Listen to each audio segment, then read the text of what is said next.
ได้ก็ใส่ตัวนั้นมาใส่ตอนลงลิ้นค เอา รัว ซื้อกระเทินแบบเขาสั่งแต่วงกบไปซื้อต้นภูมิมาทรงนะ งาน คิด10 ล้าน5 แสนเลย 10 ล้าน5 แสน โดยเพื่อนหมูกน้ำมันรถได้ไปยังไงโดยสมือนะเขา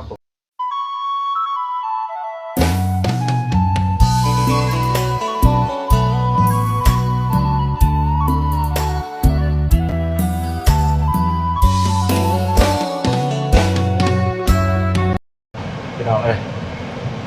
บ้านอยู่ในรถในล่างบาดเจ็บผ้าเลาะเขามาตลาดเดี๋ยวสิเดินทางต่อไปทางบุญได้พี่น้องเอาทักทายสบายดีเด้อพ่อแม่พี่น้องFCที่เคารพฮักเด้อสุขห่วยในเสียงนนก่อนพี่น้องบ่ค่อยได้ยิน อร่อยเนี่ยรถ อัน ไฟ นี้ต้อนรับเข้าสู่2เบาผู้บงชาแนลเส้นเก่าเส้นเคยพี่น้องอยู่กับโซเฟอร์ใจดีพาเบาวงไปเลาะแล้วก็สวัสดีบ่เจ็บเอ้ยนี่สุดดอของเบาวง บ่อยากเบิ่งเลยก็ขับรถ เบา เถอะประตูเลยเห็นแล้วเอาน้ำลงไปให้เลย เบาตูน ต้น เบาตูนกำลัง เอาน้ำลง คลิป ไปให้ แล้ว เด้อ ก็ลูกชายลูกชาย นี่นะให้พ่อเพิ่นไป น้องบองไปเด้อน้องบองวันนี้กลับไปพร้อมกับทีมงาน เอาน้ำลงไปให้เลยพ่อเอาน้ำบ่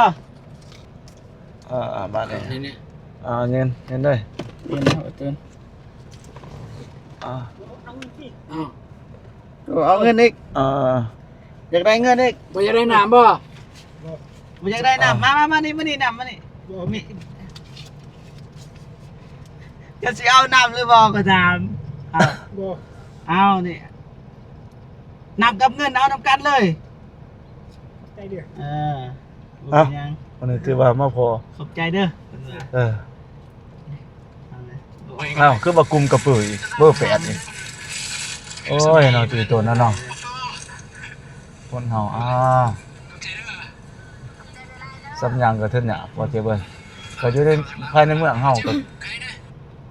ผ่านเห็นเพิ่นอยู่เนาะแต่เที่ยวนี้แหละมันเปลี่ยนแท้นี่ เก็บไปนี่แหละขี้เนี่ยแค่นี้แหละ เก็บกระป๋องเห็ดไปทั่วพอได้กินไปโอ้ยแต่ดูตนนะเนาะโอ้ยเนาะชีวิตคนเนาะเปลี่ยนแปลงสันนี้ โอ้เจอหมูแล้ว เดินทางต่อบ้าน เจอ นี่ หมูเว้ยนี่หมูขับรถอะไร ไม่บอกโอเคคิดว่าสิบ่มีผ่านเลยติตลาดนี่เพราะว่าคลิปเอาตูนเพิ่นได้ลงเรียกแล้วเนาะซื้อนั่นซื้อนี่แล้วก็ได้บ่ได้ไป ไอ้ต้นมะพร้าวกี่ต้นวะ ดูตน แต่เราบ่เอานำเราอยากได้เงิน ได้ บางทีกะเราย่าน มันจะเคยลงเคยบอกก็แล้วบ่ เขาเจ้ายานวานยายอย่างนั้นนะ โดย ย่านให้ใส่วันยาน ตาย เดี๋ยวแล้วก็บ่น่าสิเป็นสันดอกคือก็ยังบ่ทันถึงอยู่ยังเป็นแต่ว่าก็เพิ่นก็เอาอยู่บ่เป็นหยัง เงินเพิ่นเอาแต่ว่ามีวิธี ได้ ให้เพิ่นได้ทั้งน้ำได้ทั้งเงิน ได้นะ แต่ว่าบ่เอาน้ำมีวิธีเอาให้ ได้ตอนนี้ก็มุ่งหน้าเดินทางต่อไปบ้านจุ่มน้อยไปทางไปใช้บ่เจ็บ บ้านจะกำใหญ่ จะกำใหญ่โซเฟอร์เพิ่นพาบ่ตูนบ่วงหนองบองแล้วก็ลูกชายพร้อมเดินทางไป อะไร บ้านจะกำขึ้นมาไปทางไปพุ่นโอ้สู้เขาบ่ได้แล้วบ่เจ็บท่านใหญ่สุดเลย ได้แต่ว่าเพื่อนไปเขาบ่แม่นไซซิ่ง ไป เขานี่เขาขับรถคนอื่นบ่แม่นของเขาเอง ปลอดภัยตอนนี้ความปลอดภัย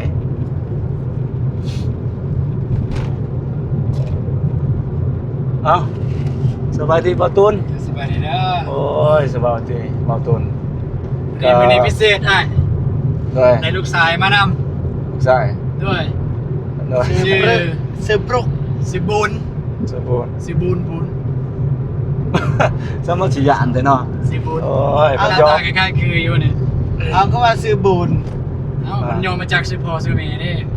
ตูน โอ้ บุญบ้องมันรูปนี่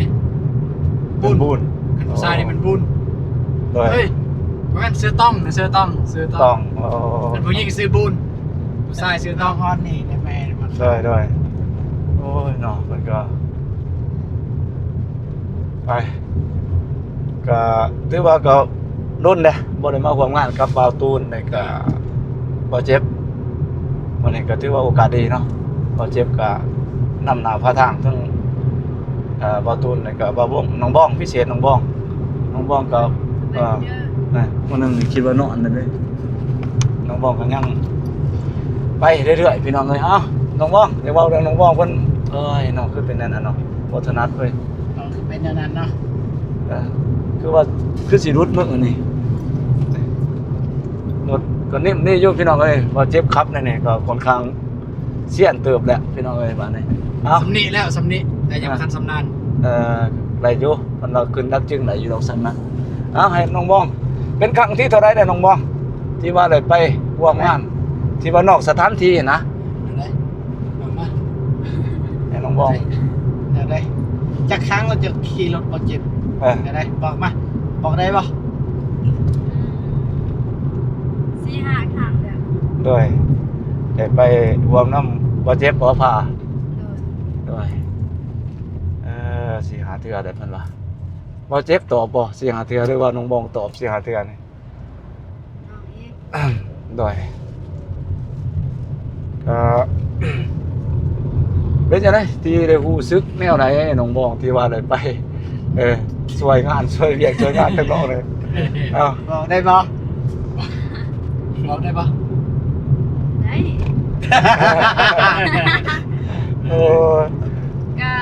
มื้อนี้ไปไส ได้นะที่ได้ไปกับจูอ้าย ด้วย แล้วก็ได้ไปเบิ่งน้องๆเพิ่นชีวิตการเป็นอยู่ได้ไปเห็น จากน้องบ้องที่ว่าเป็นผู้ที่ไอ้น้องเนาะพออ้ายนี่ไปเยี่ยมไปยามแต่ว่าวันนี้น้องบ้องก็ได้เดินทางไปเยี่ยมยามแล้วก็ช่วยเหลือทั้งน้องอีหยังเขาสิไปนี่ ไปหาน้อง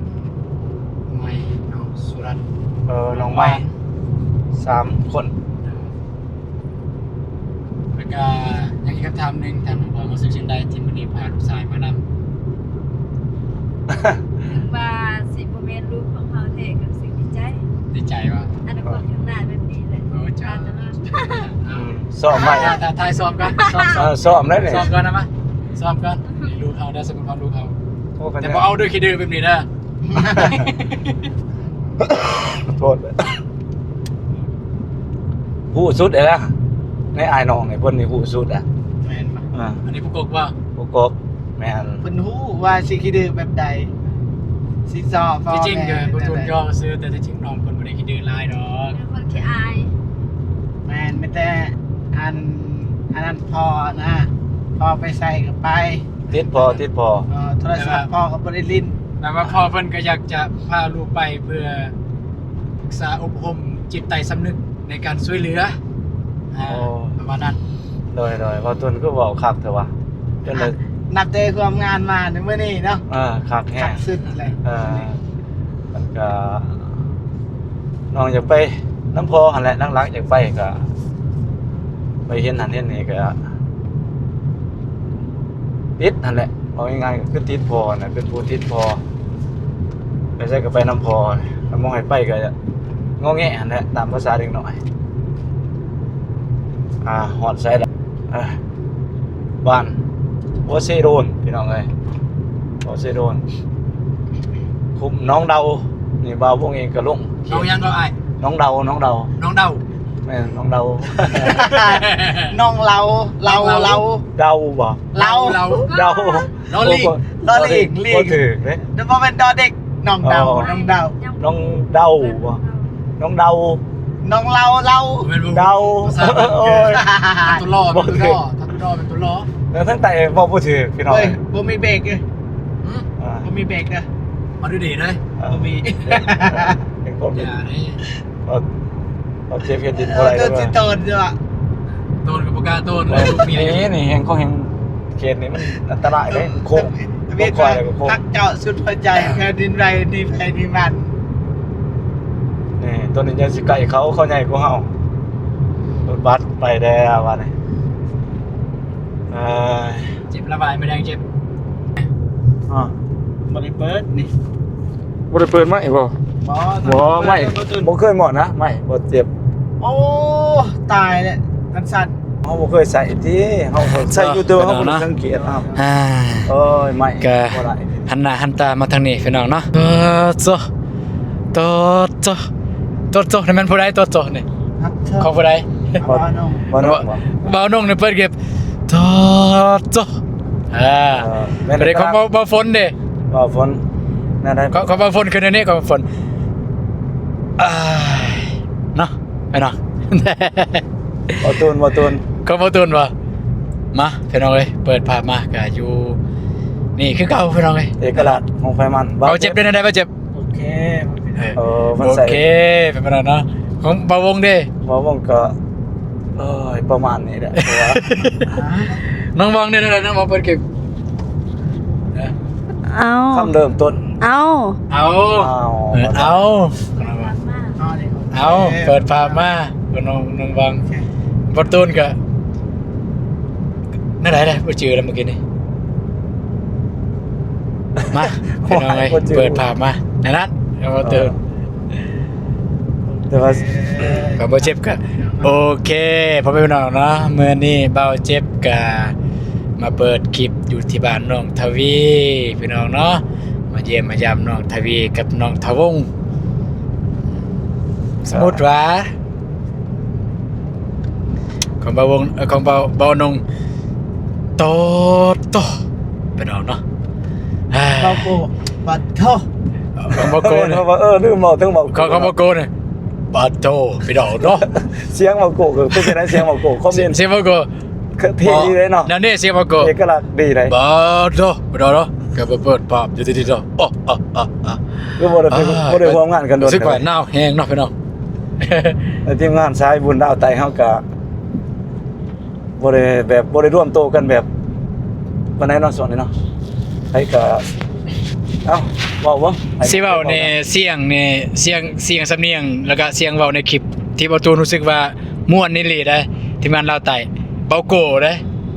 ประตูโกม่วนอยู่ ม่วนได้เบาโกเว้าได้ มีผู้หนึงอีกนี่สบายดี สมมุติมืออยู่ใกล้แท้เนาะ เบาโกได้ว่าม่วนแต่ว่าคันเว้าแบบว่า เอกลักษณ์ สไตล์แบบม่วนแบบสไตล์แบบเกินว่าจะได้ไอ้อนง คือว่าสิลงเลยไป ซื่อๆยังไอ้บ่ เบาเจ็บสมมุติสิบ่ต่ำบ่ ให้พับไอ้วงไปยามน้องอันนั้นบ่ดนบ่ได้ไป น้องยังบ่ทันซ้ํก็โฟกัสซะแท้นำสื่อของหมู่ก็บ่ทันบ่เจ็บอ่ะ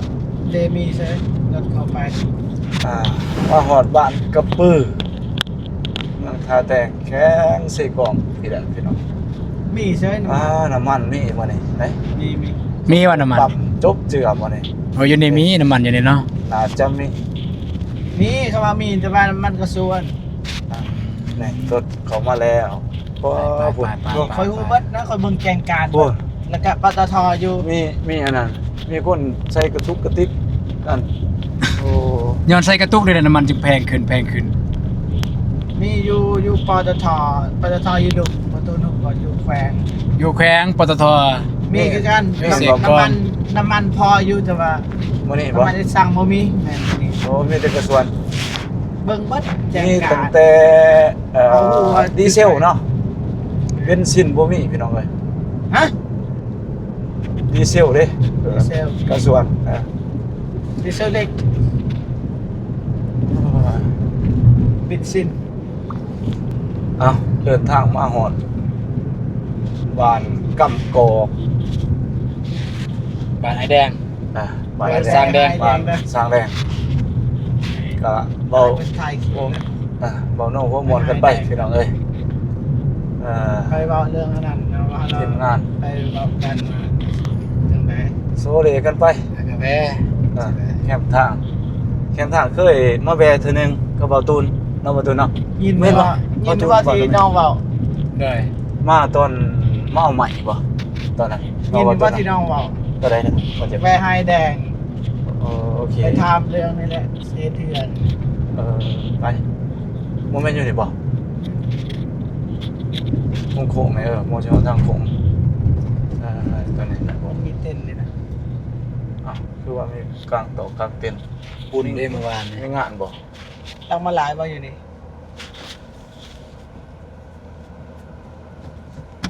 หอดยัมาง หวานแดงเลยนี่อะไรนะ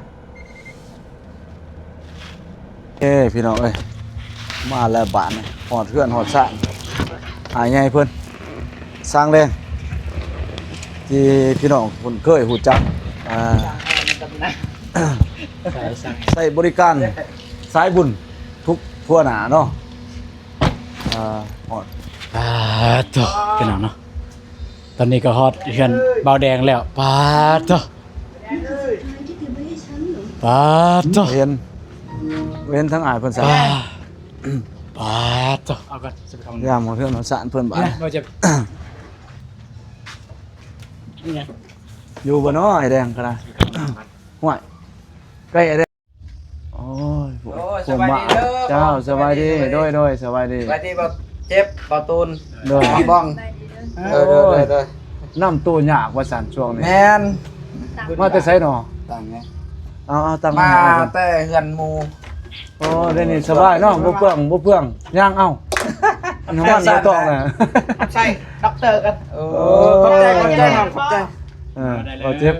ขอบใจหลาย โดย เวียกกับไปแดงข้าวนึง อ่า บ่ได้หลายล่ะ มีเวียกสิโลมบ่เจ็บป่ะ โดน อ่ะไอ้บ่เจ็บเป็นผู้โลมเบียกซะ มาที่บ่เจ็บมานั่งมาที่ บ่เจ็บนั่งคนไหนบ่เจ็บ น้องไผ่เจ้าบ่สะดวกแน่ ๆเป็นจังได๋ บ่สะดวกก็เลยมาบ่ได้ก็เลยบ่ได้ โดนหลายๆเด้อเมื่อวานแบบ เด้อ กินลายเกินไป กินไรซะ นั่นเลย ว่า นะ สาบ่งเอ้ย โดย มีสร้างสอบว่าน้าเมย์เพิ่นให้อันน่ะปิ้งซีนให้แน่เขานี่ก็จะได้อันน่ะก็เป็นโอเค โอเคเข้าเรื่องเลยให้แดงที่รบกวนว่าคุณน้องมาหา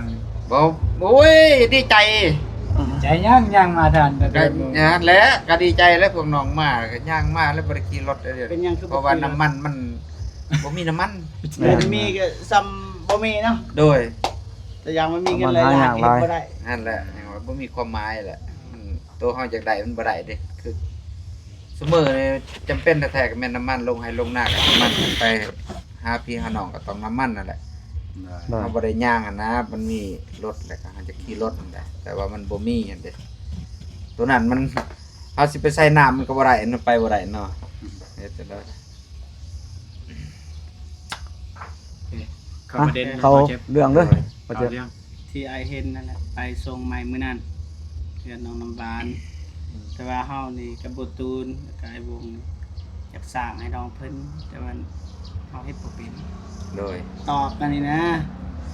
จะเห็นติดสื่อพายหยังก็พายหยังที่เฮาซื้อ เป็นเรียบ แปลนเรียบแม่น ซื้อเป็นเรียบแต่ว่าเฮาเฮ็ดบ่เป็นแล้วก็ลังคาอีก ขายเป็นค เฮ็ด รัว บ่เป็นเฮาสิออกลังคาเฮือนควรเฮาสิใส่ไม้ตัวใหม่นะซื้อน้ำอายมื้อนั้นนะ เด้อ ตัวใดพอเปลี่ยนได้ก็เปลี่ยนตัวใดยังใส่ได้เฮาก็ใส่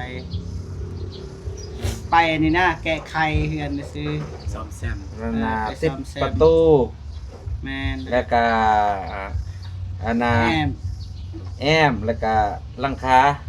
ลังคาเฮือนครัว เป็นครัวส่งเก่าอันแหละ ทรงเก่าแต่ว่า แต่ว่าเฮือนใหญ่บ่ได้มากแต่ว่า บ่ ว่า บ่แต่ว่าเฮามีแต่ว่าเฮาเอาไม้เส้นมาใส่แล้วก็เฮาก็ เปิด เปิดใส่เนาะ แล้วก็เฮือนครัว อืม นั่นแหละอย่าคาอายว่าเบาเบิ่ง ใส่ประตูประตูใหญ่3บานแล้วก็ประตูน้อย 4 4เป็น4บานได้4วง4วง จะเอานำซ้ำ สิหาให้กันว่าสมมาพระควรสำไหน ซอยกันนั่นแหละตามเคยนั่นแหละ เป็นกบได้ยังเรียบร้อยเนาะเอา เอาเดินกบ เฮ็ดมา ซื้อ ซื้อแม่แป้นมื้อนั้นที่ผู้มึงนั้น อันนั้นซื้อ เป็นลม ปันลมแต่มันใส่บ่ได้ก็ใส่ตัวนั้นมาใส่ปันลมลิ้นค เอา รัว ซื้อกระเทินแบบเขาสั่งแต่วงกบไปซื้อต้นภูมิมาทรงนะ แม่น คิดซ้ำ10ล้าน5แสนเด้ 10 ล้าน5แสน โดยเพื่อนหมูกน้ำมันรถได้ไปยังไงนี่โดยสมือนะเฮาก็ฮู้เศรษฐกิจนะสมือ ไอแลนด์ไปเลยปะ นั่นแหละ ย่างเอาได้บ่ ได้3 โมง เนาะมันก็ได้อยู่มันสมือมันก็ต่างกันแหละเนาะมันมีรถก็อย่าขี่รถนั่นแหละ ที่จริงเห็นเฮาบ่ทันมีเงินกับประตูนี่ยัง เด้อ เนื่องจากมาจากหาคนมาเฮ็ดนั่นแหละคือบ่ทันมีเงินในเรื่องเฮ็ดแต่ว่าเฮาซื้อบางส่วนแหละเฮาซื้อแต่ว่าเงินก็เหลืออยู่นำทีมงานเฮาก็อยากถามอ้ายนะอ้ายว่าจังซั่นก็เอาสิหาเงิน เด้อ อาจจะมีเพิ่มแน่คือเพิ่มเวียกก็น่าจะมีในนึงแต่อย่างว่าทรงต่อปัจจุบันนี่เป็นแบบนี้ดังคนน้อยไอ้แบบ ก็ไม่ได้หลายหรอกก็คือวันตุนต่อนะระเบียง อาจจะใส่ทางเข้าจากเบื้องนั้น แล้วอ้ายเวลาสั่งอ้ายติดประตูอยู่ไส โอเคอันละมีแต่ว่าราคาคืออ้ายบอก กันเลย มีแต่ เรื่องคันดอกคันใดก็สิมันนั่นเลยนะคันใด โดย คันบ่มีไม้เพิ่ม แต่ว่าแปลงกันบ่ได้ขี้ลายนะ แต่นั้นแต่อย่างว่ามันคือหลังคาเป็นอย่างเกินกันศาสตร์ทันมันเงียงอะนะ โดย มันเงียงมันบอลยังมันเงียงเพราะว่าดินมันซอกออกดินลุ่มมันก็เลยลงกันศาสตร์ คั กัน น มี ได้ กิก นะ นี่ง่าย โอ้ตัวกันได้เห็นบ่ แม่น มันเงียง ได้แล้วสิเช็คให้คันว่าอ้ายไปเฮ็ดแล้วก็สิเช็คให้ตัวใดมันบ่ดีแล้วก็สิเช็คให้อ่ะนะ ไอ้เซ็กเบิ้ง โดย ก็ประมาณนั้นนะก็บ่มีหยังผิดลายพิธีตี แต่สิขอเวลาประมาณ3หรือ4วันนี่ได้บ่ 3-4 วัน หยุดก่อนบ่อ้าย บ่มื้ออื่นนี่อ้ายสิขึ้นไปดินบ่เตียง แม่นไปแทกดินก่อนเอาไปแทกอันนั้นคุมกาแฟ อ๋อ แล้วก็มันสิมีอันน่ะอาจจะเอากรรมกรไปเฮ็ดกันว่าอันน่ะบอกลูกกลมราคากันแบบว่าคุดคุมของกาแฟอิหยังอ่ะนะให้อ้ายรับผิดชอบอยู่หั่นน่ะนะกันว่าสมมุติว่านะอาจสิร่วมกันนั่นน่ะกับเบาเมฆแล้วก็เบาเตียงเราสิว่าจังไดนะ จะเอาคนมาขุด โดยเอาแทกกาแฟแล้วก็ต้อง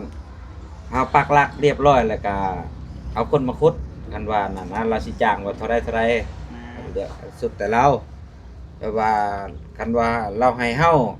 เฮ็ดต่อเฮาก็สิเฮ็ดนั่นนะเป็นอันนั้นมื้ออื่นอ้ายขึ้นไป 3-4 มื้อนี่บ่ โดยประมาณ4มื้อ กันถามว่าได้มันบ่ได้แต่ถามว่าซอยกันก็ได้ โดยนั่นแหละ เออ ทางใดก็บ่อยากปะหั่นนะคือทางนี้ก็อยากซอยทางนั้นก็อยากซอยหั่นนะคืออ้ายเป็นอันนั้นยันว่าพวกน้องเผาก่อนบ่ให้เราโจกก่อนติ ที่ว่าฟ้าวกับเฮาบ่ฟ้าวเฮาบ่ได้อยู่ เขาเอิ้นสิฟ้าฝนตก ก็เข้ามา เพิ่นมางคือไอเห็นน่ะเพิ่นมางไว้เห็น มาไงเฮ็ดตัวมาเบิด บัดทางนั้นก็พาวเด้มันสิลงกาแฟแล้วก็นั่นเด้ ยังท่านได้ดูเนาะ แม่นฮอดฤดูแหละเห็นแล้วคนเบียร์กับพวกกาแฟ ไอสิไปแท็กอยู่หั่น แม่นประมาณ ปา ว่าก ลาดคันบ่ โดยประมาณว่า2มื้อหรือว่า3มื้อเท่านั้นแหละเอา เพิ่ เด้ น อ เพิ่นนะครับงานเลยเนาะ กินข้าวกินน้ำ เด้อ อ้าวบ้านนี่ย่อคงกินคงอยากมากเลยเด้อบัดนี้ขอบใจได้ๆเด้อท่านนั้นแม่ทั้งป้าเพิ่นโดย ใจคือกัน โอ้ย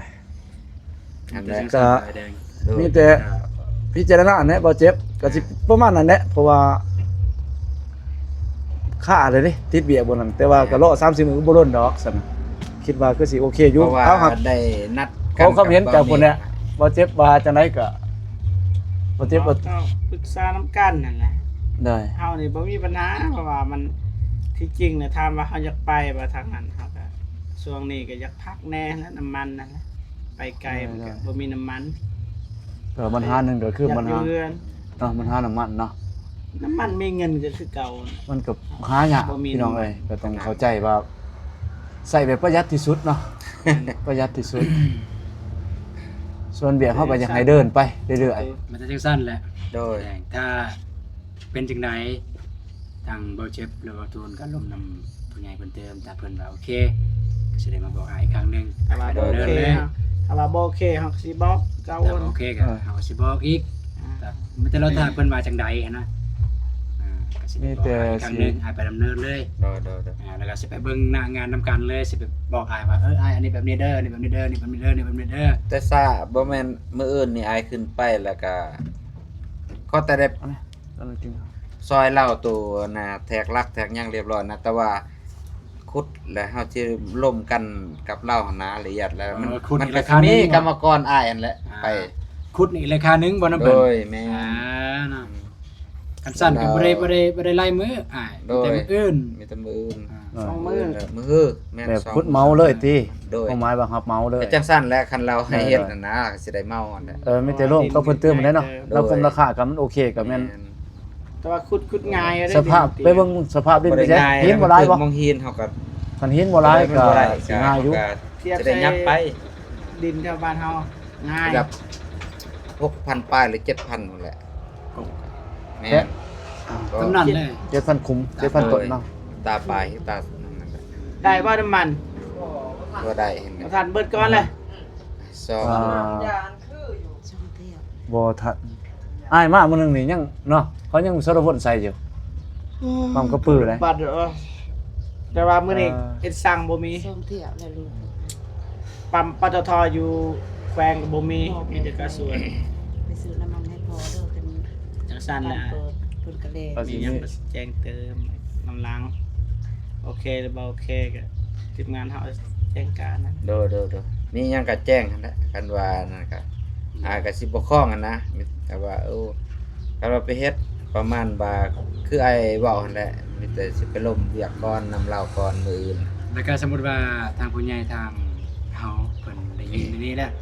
เพิ่นฮู้แล้วราคาอ้ายออกสำเร็จแล้วเพิ่นอยากขออ้ายคิดว่าอ้ายสิลดได้เท่าใดนะสมมุติว่าเพิ่นขอเนี่ย เอา30นี่แหละ 30 โดย สมมุติว่า38 39เพิ่นว่าซวยนะเพิ่นว่าซอยกันนะ เพราะก็เฮาก็เบิ่งว่าเศรษฐกิจเฮาซุมื้อนี้นะ มันสิไหลบ่นั่นนะจังได๋ก็ต้องอ้ายก็ขอนำหั่นแหละขอนำหั่นแหละ แต่สมมุติเพิ่นขอใน30เนาะ โดย โอเครู้เรื่องไปน้อง โดย มื้ออื่น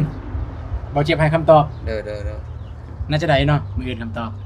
ตอบนี่มันว่าได้เลยได้ก็คือทางเพิ่นอนุมัติหรือบ่ แค่ตอนนั้นแหละ นำเรื่องราวไปแจ้งเนาะ ไปพี่น้องไปประตูล้างมือเรียบร้อยแล้วเด้ย กินข้าวมานี่สมาธิกัน ล้างมือแล้ว เข้ามาเด้อ เมื่อกี้นี่ บ่เจ็บ เจ็บไปเจ็บ ล้างมือเจ็บ บ่กินบ่ ก็ กิน สิกินซีนกินตอนเพิ่นเนี่ย บ่กินในกล่องว่านอกกล่องนี่เบิดบ่กินในคลิปนี่บ่ยอมกิน เช่นหยังเช่นงัวอ่ะ โดย ไป กินกล้วย งัว กล้วย กินกล้วย ไปกินข้าว กินข้าวหม กิ ด น วัน ข้าว นี้ บ่ แห ได้ ละ พี่น้องเอ้ย ไปหยุดคลิป หอด ก่ เที่ อย น ง ก็ได้จบ อ่ะ คลิป หยุด ก่อนแล้วก็กินข้าวมัน โอเคบ้านนี้ก็ยังอยู่เพื่อนของไอ้แรงแล้วก็บ่เจ็บก็มาร่วมเบียกแล้วก็ทีมงานนี่แหละบ่ตูนบ่เจ็บก็มาร่วมเบียก เรื่องไปต่อเติมซ้อมแซมโมเมนต์ต่อเติมเนาะอาจสิมีต่อเติมแน่ซ้อมแซมแน่แต่ว่าก็ตกลงราคากัน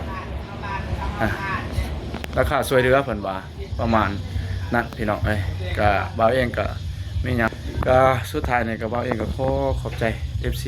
ที่เขามาเบิ่งมาชมคลิปของบ่าววงก็ขอให้ทุกคนมีแต่ความสุขความเจริญเดินทางก็ขอให้ตลอดปลอดภัยแคล้วคลาดจากพยันตรายทั้งปวงพี่น้องเอ้ยขอเองก็